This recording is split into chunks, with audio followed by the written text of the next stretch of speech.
Hello guys! Overnight na po ako dito.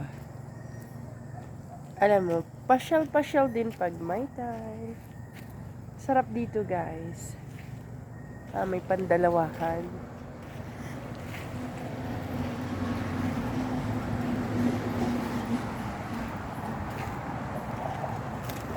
Sarap. Andun yung dagat. Ganon talaga, pag may time, mamasyal-pasyal ka naman.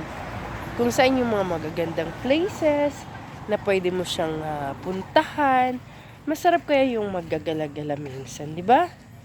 Kasi sa buhay talaga, i-enjoy mo na while you're still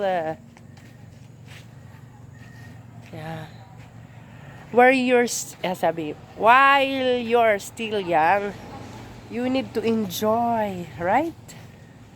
Yan guys. Masarap dito mag-standby.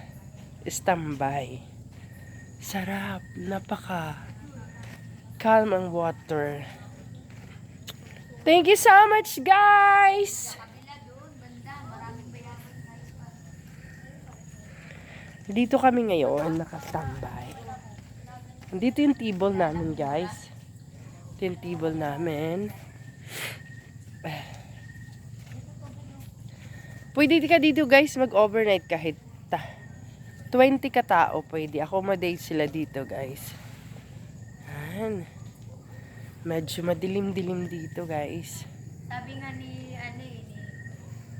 Sir, Ano? gandang pisto daw to. Oo, ang ganda nga ng pesto. Masarap nga dito magtampisaw. Di ba? Guys, pwedeng 20 ka tao na mag-accommodate dito. Mag-overnight. Pwede. Mag-overnight kayo na po.